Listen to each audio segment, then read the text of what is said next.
दोस्तों, स्वागत है आप सभी का आपके YouTube चैनल ब्राइट लर्न में। तो आज हम बात करेंगे, पिछली वीडियो में हमने जो बात की थी वो आपकी लेखपाल के कार्यों के बात की थी। आज हम उसके दस्तावेजों की बात करेंगे, यानी कि राजस्व से संबंधित महत्वपूर्ण दस्तावेज, जैसे कि आपका नक्शा, खसरा, खतौनी, किसान वही। तो यानी कि इन पर बात करेंगे जो अक्सर एग्जाम में पूछ सकता है और पिछले एक आध क्वेश्चन 2015 में यहाँ से पूछा गया है। तो बहुत ही इंपॉर्टेंट टॉपिक है आपके लिए, तो वीडियो को एंड तक जरूर देखें और वीडियो पसंद आए तो सब्सक्राइब जरूर करें, लाइक करें, शेयर करें और अपना कोई अगर समझ में ना आए चीज़ तो कमेंट बॉक्स में ज़रूर बताएं। तो आज हमने पिछली वीडियो पे किस पर, लेखपाल के कार्यों पर बात की थी, उसकी पड़ताल के बारे में बात की थी। 3 पड़तालें, पहली पड़ताल खरीफ की पड़ताल, दूसरी रबी की पड़ताल और तीसरी आपकी जायद की पड़ताल। तो अब हम बात करेंगे आज के महत्वपूर्ण दस्तावेजों के बारे में। राजस्व से संबंधित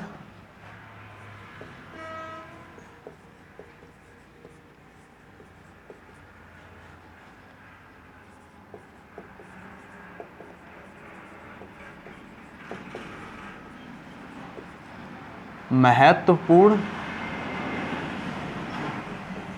दस्तावेज। अब महत्वपूर्ण दस्तावेज हैं जैसे नक्शा आपका, खसरा, खतौनी, किसान वही। तो अब ये कैसे, यानी कि इसके बारे में तो किस धारा में, किस में इसका वर्णन है, तो इनका वर्णन किसका, महत्वपूर्ण दस्तावेज, यानी कि इनका वर्णन आपकी उत्तर प्रदेश राजस्व संहिता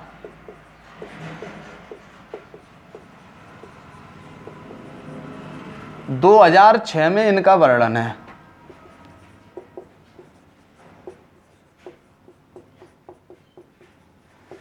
यानी कि ये आपसे एग्जाम में पूछ भी सकता है कि जो दस्तावेज हैं, या फिर पूछ सकता है खसरा, खतौनी या महत्वपूर्ण दस्तावेज, इनका वर्णन किस में है। तो इसका वर्णन किस में है, आपकी राजस्व संहिता, उत्तर प्रदेश राजस्व संहिता 2006 में इनका वर्णन है। तो अब इनका वर्णन है, धाराओं में वर्णन है। जैसे कि आपका मैंने राजस्व लेखपाल की बात की थी। लेखपाल कितने प्रकार के बताए थे, 2 प्रकार के बताए थे, एक राजस्व लेखपाल, एक चकबंदी लेखपाल।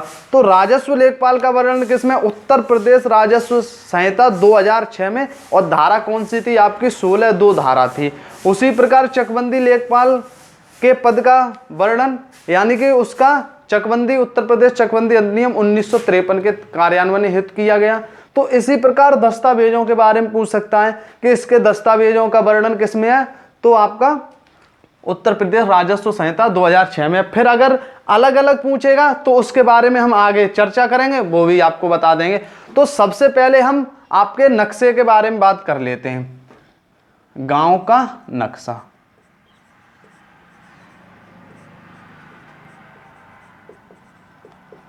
अब इसे अन्य नामों से भी जाना जाता है, गांव का नक्शा, ठीक है। इसे सजरा के नाम से भी जाना जाता है,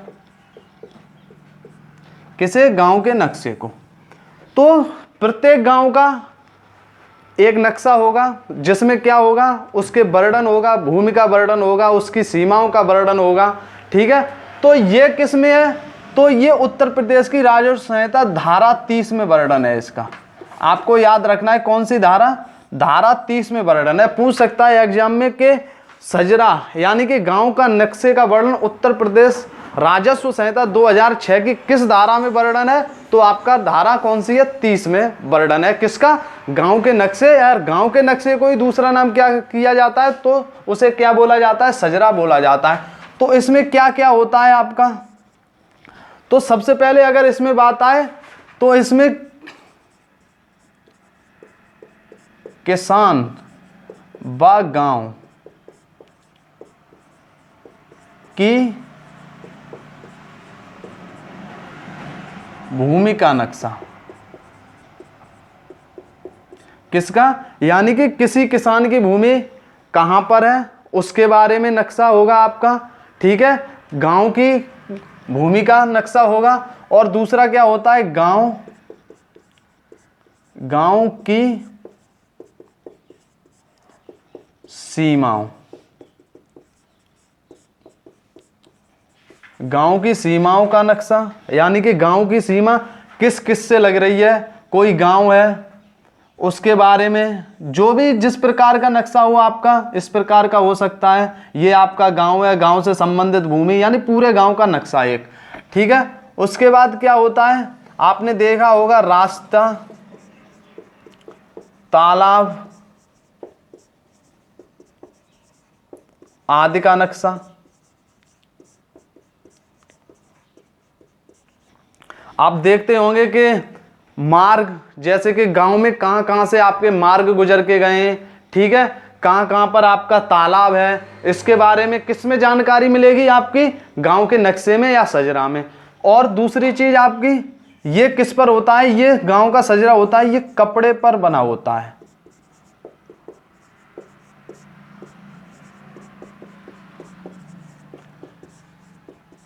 गांव का नक्शा या सजरा मूल रूप से किस पर बना होता है, तो ये आपका कपड़े पर बना होता है। आपके किसान व गांव की भूमि का नक्शा होगा, गांव की सीमाओं का वर्णन होगा, रास्ता तालाब का वर्णन होगा, किस पर बना होता है, ये आपका कपड़े पर बना होता है। ठीक है, अब बात करते हैं आगे, इसमें क्या होता है, प्रत्येक गांव की भूमि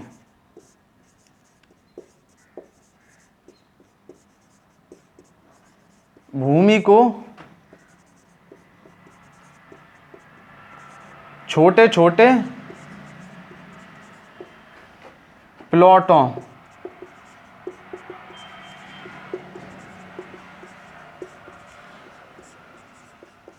बांट दिया जाता है। प्रत्येक गांव की भूमि है, यानी कि जितनी भी भूमि है उसे छोटे छोटे प्लॉटों में बांट दिया जाता है, और उन प्लॉटों को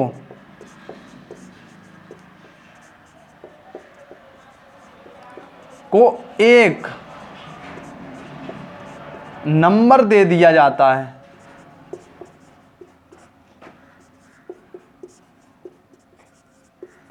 जिसे क्या बोलते, खसरा संख्या बोलते। ये भी आपको ध्यान रखना है।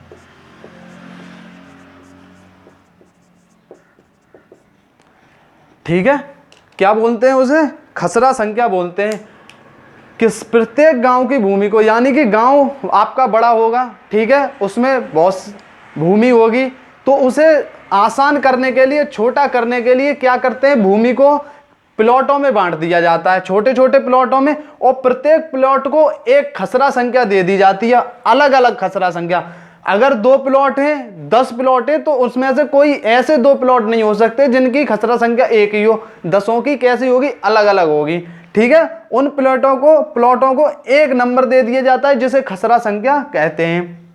आगे बात करेंगे, फिर खसरा संख्या में भी एक और नंबर दे दिया जाता है, जिसे फिर आप क्या बोलेंगे, खाता संख्या बोलेंगे, वो आगे हम चर्चा करेंगे। ठीक है, क्या गांव का नक्शा या सजरा राजस्व संहिता की धारा कौन सी, 30 में वर्णन है। किसान व गांव की भूमि का नक्शा, गांव की सीमाओं का वर्णन, किस गांव से लग रही है, किस से लग रही है, किस, उसके बारे में जानकारी, रास्ता तालाब की जानकारी मिलेगी आपको, किस पर बना होता है, कपड़े पर बना होता है, और प्रत्येक गांव की भूमि को छोटे छोटे किस में बांट दिया जाता है, प्लॉटों में बांट दिया जाता है, जिसे क्या बोलते हैं, एक नंबर दे दिया जाता है, उसे क्या बोलेंगे, खसरा संख्या कहते हैं। ठीक है, अब ये आपका गांव का नक्शा हो गया। अब खसरा संख्या कहते हैं, तो हम जान लेते हैं खसरे के बारे में। खसरा क्या होता है, किस धारा में वर्णन है इसका,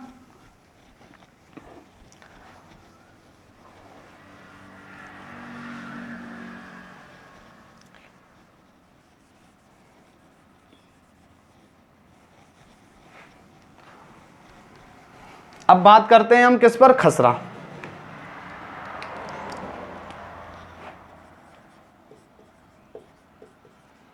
खसरा, अब खसरा की बात करें तो इसे भी अन्य नामों से जाना जाता है। इसका दूसरा नाम क्या है, गिरदारी। इसे एक और नाम से गाटा संख्या भी बोलते हैं। गाटा संख्या किसे, खसरा। खसरा के कितने नाम, अन्य नाम, खसरा को ही क्या बोलते हैं, गिरदारी। गिरदारी कहां बोला जाता है, पंजाब और हरियाणा। गिरदारी कहां बोलते हैं, पंजाब और हरियाणा में इसे क्या बोला जाता है, गिरदारी। क्वेश्चन ये भी पूछा जा सकता है, खसरा को अन्य नाम से जाना जाता है गिरदारी के नाम से। गिरदारी कहाँ कहा जाता है? तो ये आपका पंजाब और हरियाणा में इसे क्या बोलते हैं? गिरदारी। पंजाब और हरियाणा। अब और इसे किस नाम से जाना जाता है? गाटा संख्या के नाम से भी जाना जाता है। दूसरी चीज आती है कि इसका वर्णन राजस्व संहिता की किस धारा में है? तो इसका वर्णन है आपका धारा 30। किसमें है? धारा 30। गांव के नक्शे का वर्णन धारा 30। खसरा और गांव के नक्शे का वर्णन यानी सजरा का वर्णन किसमें है? राजस्व संहिता की धारा 30 में इसका वर्णन है। किसका? खसरे का वर्णन है। ठीक है, अब इसमें क्या क्या होता है इसके बारे में जान लेते हैं। अभी खसरे के बारे में हमने पढ़ाई था क्या? गांव के भूमि को किसमें? प्लॉटों में बांट दिया जाता है, उसे ही एक नंबर दे दिया जाता है, जिसे क्या बोलते हैं आप? खसरा बोलते हैं। ठीक है, ये क्या होता है आपका? मूलभूत दस्तावेज है। किसका? गांव की भूमि का मूलभूत दस्तावेज होता है।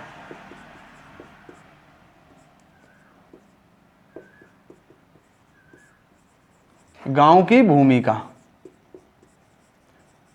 क्यों मूलभूत होता है? अभी हमने चर्चा करी ली थी। गांव की भूमि का मूलभूत क्या होता है आपका? दस्तावेज होता है। और इसी को क्या बोलते हैं? गिरदारी। इसी को क्या बोलते हैं? गाटा संख्या बोलते हैं। क्या होता है इसमें? भूमि को छोटे छोटे प्लॉटों में बांट दिया जाता है, नंबर दे दिया जाता है। और इसमें क्या होता है?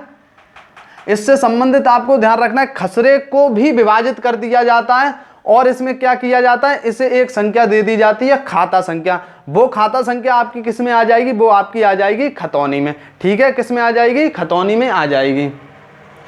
अब इसमें क्या होता है? खसरा संख्या में आपके किसके बारे में वर्णन होता है? इसमें आपकी रबी, खरीफ, जायद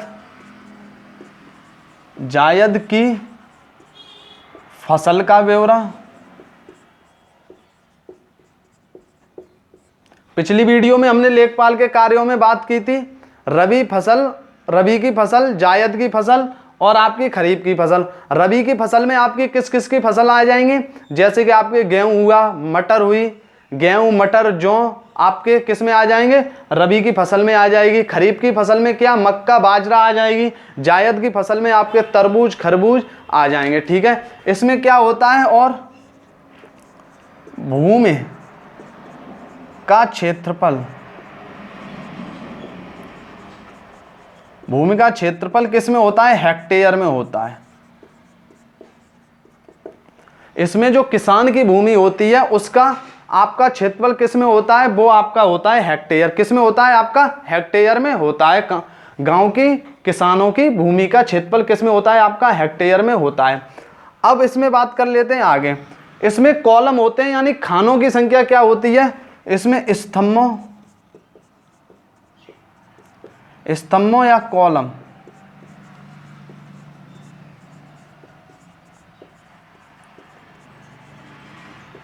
संख्या कितनी होती है? 22। कितनी संख्या होती है आपकी? 22 संख्या होती है। किसमें? आपकी खसरा में। खसरा की संख्या आपको, स्तंभों की संख्या कितनी? 22। भूमि का क्षेत्रफल पूछ सकता है आपका कि खसरे में भूमि का क्षेत्रफल किस में होता है? हेक्टेयर में होता है।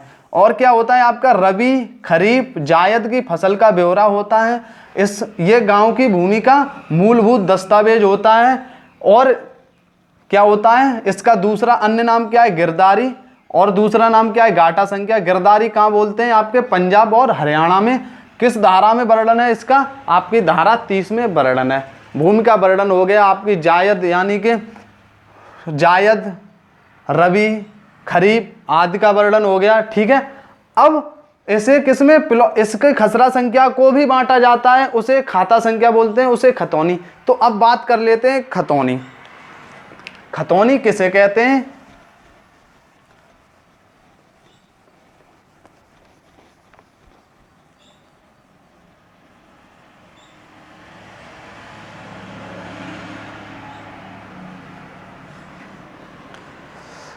अब बात करते हैं खतौनी।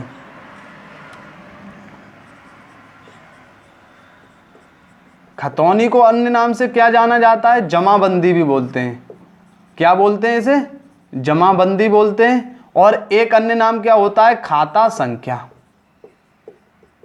क्या होता है? खाता संख्या भी बोलते हैं। और ये उत्तर प्रदेश राजस्व संहिता की धारा कौन सी है? 31 में वर्णन है। यानी कि खसरा का 30, सजरा का 30 और खाता संख्या खतौनी या जमाबंदी का वर्णन किसमें है? आपकी धारा 31 में। कौन सी? धारा 31 में होता है। ठीक है, किसका वर्णन? आपका खाता संख्या का वर्णन होता है। अब जान लेते हैं खाता संख्या में क्या क्या होता है। ठीक है, खाता संख्या में आपका क्या क्या होता है? तो इसमें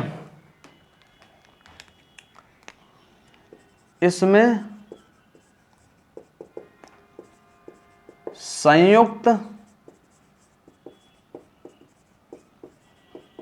परिवार के भूमि के जोतों का विवरण होता है।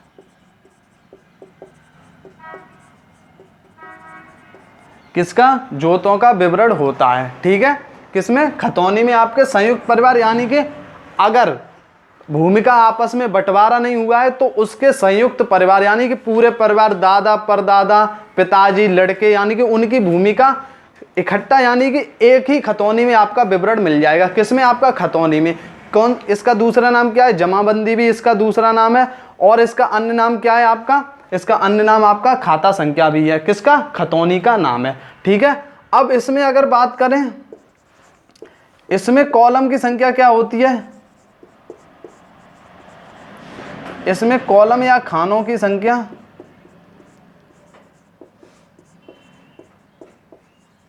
तो आपको याद रखना है, इसमें 13 होती है। कितनी होती है? 13 संख्या होती है किसी की? कॉलम या खानों की संख्या। और एक चीज याद रखनी है, प्रति 6 वर्ष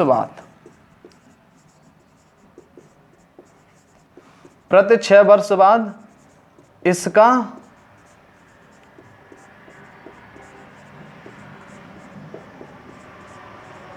नवीनीकरण किया जाता है।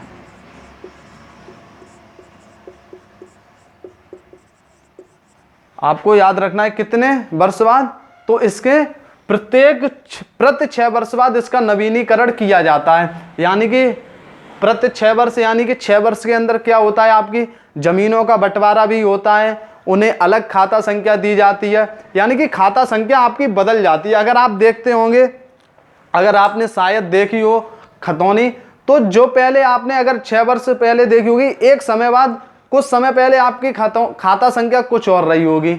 6 वर्ष बाद आपकी खाता संख्या बदल सकती है। जरूरी नहीं है हर बार बदले, लेकिन बदलती है। मोस्टली ये होता है कि बदल जाती है। ठीक है, तो प्रति 6 वर्ष बाद इसका क्या होता है? नवीनीकरण होता है। ठीक है, इसमें आपका लोन या ऋण का विवरण भी होता है।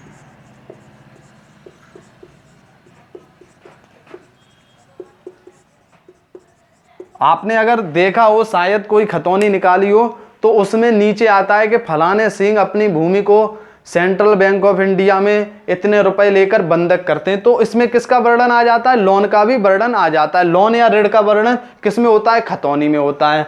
प्रति 6 वर्ष बाद नवीनीकरण खतौनी का होता है। कॉलमों की संख्या, आपकी स्तंभों की संख्या कितनी होती है? 13 होती है। संयुक्त परिवार की भूमि का वर्णन होता है। ठीक है, अगर बंटवारा नहीं हुआ है तो कितना भी बड़ा परिवार हो, सबके नाम मिल जाएंगे। किसमें? आपके खतौनी में मिल जाएंगे। ठीक है, अब बात कर लेते हैं कौन सी धारा में होता है? 31 धारा में। धारा कौन सी है? 31 किसकी? उत्तर प्रदेश राजस्व संहिता 2006 की धारा कौन सी है? 31 है। खतौनी को ही जमाबंदी बोलते हैं और इसे अन्य नाम क्या होता है? खाता संख्या इसका अन्य नाम होता है। अब एक इंपॉर्टेंट और छोटा सा और आपका दस्तावेज है जिसे आप बोलते हैं किसान भाई।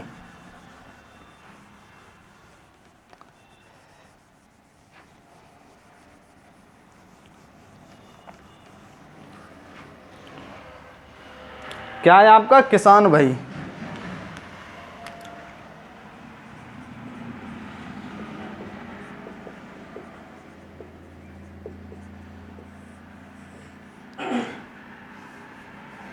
इसमें क्या होता है,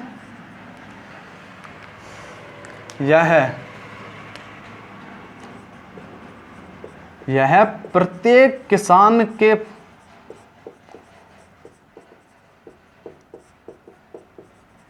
के पास होती है।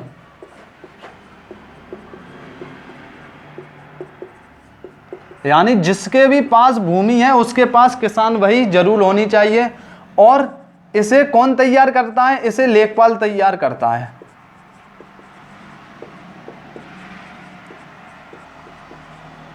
इसे कौन तैयार करता है, इसे लेखपाल तैयार करता है। यह 10 रुपये देकर बनवाई जाती है। ठीक है, इसके बनवाने का खर्च क्या है, 10 रुपये खर्च है। कौन तैयार करता है, लेखपाल तैयार करता है। जिसके पास भूमि है उसके पास होती है किसान भूमि। ठीक है, किसान भाई, यह प्रत्येक किसान के पास होती है जिसके पास भूमि है। कौन तैयार करता है, लेखपाल तैयार करता है। कितने रुपए, 10 रुपये देकर। तो हमने आज किस किस के बारे में बात करी, तो सबसे पहले मुख्य दस्तावेजों का वर्णन किस में है, तो आपके उत्तर प्रदेश राजस्व संहिता 2006 में है। अब दूसरी चीज, फिर हमने किसकी बात की थी, नक्शा। नक्शा को गांव का नक्शा को दूसरा नाम क्या है आपका, सजरा नाम है। किस धारा में है, तो धारा 30 में है। क्या होता है, गांव की भूमि का वर्णन होता है, किसान और गांव की भूमि का वर्णन होता है। और किसका वर्णन होता है, तालाब का, कुओं का, रास्तों का वर्णन किस में होता है आपका, वो आपका गांव या गांव के नक्शे में होता है या सजरा में। जो सजरा होता है, गांव का नक्शा होता है, वो किस पर बना होता है, कपड़े पर बना होता है। किस पर बना होता है, कपड़े पर बना होता है। फिर हमने कौन सी की बात की थी, फिर हमने खसरा की बात की थी। खसरा को अन्य नाम से किस नाम से जाना जाता है, गिरदारी। गिरदारी कहां पर बोला जाता है आपका, पंजाब और हरियाणा में बोला जाता है। वहीं इसका दूसरा नाम क्या बताया था, खसरा का गाटा संख्या। किस धारा में है, तो राजस्व संहिता की धारा कौन सी थी आपकी, 30 में। खसरा और गांव का नक्शा एक ही धारा में वर्णित हैं। और उसमें क्या होता था आपके खसरा में, एक प्लॉटों को बांट के एक नाम दे दिया जाता था, यानी कि सॉरी नाम नहीं, एक संख्या दे दी जाती थी, जिसे क्या बोलते थे, खसरा बोलते थे। फिर हमने एक कौन सी बात की थी, खतौनी की बात की थी। खतौनी का अन्य नाम क्या था, जमाबंदी था। जमाबंदी का भी एक और अन्य नाम क्या था, जिसे खाता संख्या बोलते थे। किस धारा में वर्णन है, तो धारा 31 में वर्णन है। किसका, खतौनी का वर्णन है। क्या होता था उसमें, संयुक्त परिवार की भूमि थी। कॉलम की संख्या खतौनी में कितनी, 13। वहीं अगर खसरा में पूछी जाए तो 22 कॉलम। और ऋण का वर्णन किसमें, खतौनी में। किसका वर्णन, ऋण का वर्णन। ठीक है, अब दूसरी चीज, कितने सालों बाद नवीनीकरण किया जाता है खतौनी का, तो 6 वर्ष बाद नवीनीकरण किया जाता है। अगला क्या आपका, किसान भाई। किसान भाई में क्या आपके है, प्रत्येक किसान के पास होती है। ठीक है, किसान के पास इसे कौन तैयार करता है, लेखपाल तैयार करता है। 10 रुपए देकर बनवाई जाती है। तो ये थे हमारे आज के मुख्य दस्तावेज। अगली वीडियो में आगे चर्चा करेंगे। वीडियो पसंद आई हो तो लाइक करें, शेयर करें, कमेंट करना ना भूलें। और अगर सब्सक्राइब नहीं किया है चैनल तो प्लीज़ चैनल को सब्सक्राइब जरूर करें। मिलते हैं नई वीडियो में नए टॉपिक के साथ, तब तक के लिए बाय बाय।